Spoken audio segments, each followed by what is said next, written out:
The process of mystic yoga entails cessation of material activities. Yet the true mystic is not he who performs no duty. A real yogi works according to duty, without attachment to results or a desire for sense gratification. Real yoga entails meeting the Supreme Soul within the heart and following his dictation. This is achieved with the help of a controlled mind. Through knowledge and realization, one becomes unaffected by the dualities of material existence, heat and cold, honor and dishonor, etc. By regulation of eating, sleeping, work, and recreation, the yogi gains control over his body, mind and activities and becomes steady in his meditation on the transcendent self. Ultimately, he achieves samadhi, characterized by the ability to relish transcendental pleasure through transcendental sense. The highest yogi is he who always thinks of Krishna, the Supreme Soul. Krishna reveals himself as the origin of all material and spiritual energies. Although his energy manifests material nature, with three states of being, goodness, passion, and ignorance, Krishna is not under material control. But everyone else is, except those who have surrendered unto him. Krishna is the essence of everything, the taste of water, the heat in fire, the sound in ether, the light of the sun and the moon, the ability in man, the original fragrance of the earth, the intelligence of the intelligent, and the life of all that lives. 4 types of men surrender to Krishna, and 4 types don't. Those who do not surrender remain covered by Krishna's temporary, illusory potency and can never know him, but pious people become eligible for surrender to devotional service. Among them, those who understand that Krishna is the cause of all causes engage in devotional service with great determination and become dear to Krishna. These rare souls are sure to attain him. Arjuna asks Krishna 7 questions. What is Brahman? What is self? What are fruitive activities? What is material manifestation? Who are demigods? Who is the Lord of sacrifice? And how can those engaged in devotional service know Krishna at the time of death? Krishna replies Brahman refers to the indestructible living entity, Jiva, the self refers to the soul's intrinsic nature of service, and fruitive activities means actions that develop material bodies. The material manifestation is the ever-changing physical nature. The demigods and their planets are part of the universal form of the Supreme Lord, and the Lord of sacrifice is Krishna himself as the Super Soul. As for knowing Krishna at the time of death, it depends on one's consciousness. The principle is this: whatever state of being one remembers when he quits his body, that state he will attain without fail. Krishna says, whoever, at the end of life, quits his body remembering me alone at once attains my nature without a doubt.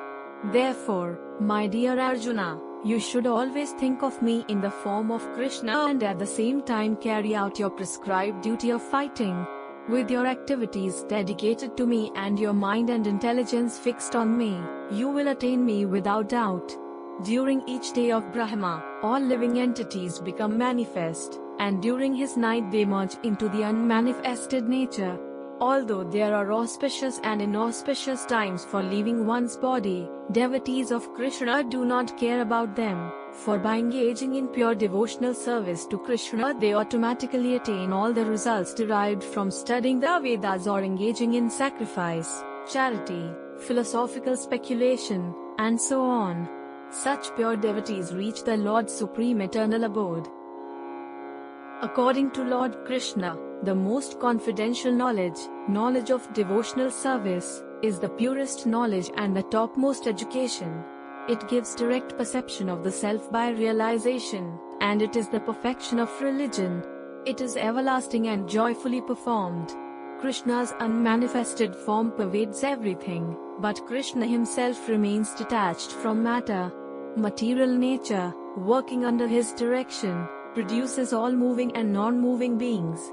Krishna's unmanifested form pervades everything, but Krishna himself remains detached from matter. Material nature, working under his direction, produces all moving and non-moving beings. Different worshippers reach different goals. Men who want to attain the heavenly planets worship the demigods and then take birth among them to enjoy godly delights. But such men, after exhausting their pious credits, return to earth. Men who worship ancestors go to the planets of the ancestors, and those who worship ghosts become ghosts. But one who worships Krishna with exclusive devotion goes to him forever. Whatever Krishna's devotee does, eats, offers, or gives away in charity, he does as an offering unto the Lord. Krishna reciprocates by carrying what his devotee lacks and preserving what he has. By taking shelter of Krishna, even low-born people can attain the supreme destination. Devotees know Krishna as the unborn, the beginningless, the supreme Lord of all worlds, the creator of the patriarchs from whom all living beings descend, the origin of everything. Intelligence, knowledge, truthfulness, mental and sensory control, fearlessness, non-violence, austerity, birth, death, fear, distress, infamy, all qualities, good and bad, are created by Krishna. Devotional service helps one develop all good qualities. The devotees who lovingly engage in devotional service have full faith in Krishna's opulences, mystic power, and supremacy.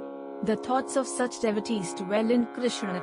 Their lives are devoted to his service, and they derive great bliss and satisfaction by enlightening one another and conversing about him. Devotees engaged in pure devotional service, even if lacking education or knowledge of the Vedic principles, are helped from within by Krishna, who personally destroys the darkness born out of ignorance. Arjuna has realized Krishna's position as the Supreme Personality of Godhead, the ultimate abode and the absolute truth, the purest, the transcendental and the original person, the unborn, the greatest, the origin, and the Lord of all. Now Arjuna wants to know more. Lord Krishna tells more, and then concludes, all opulent, beautiful, and glorious creations spring from but a spark of my splendor.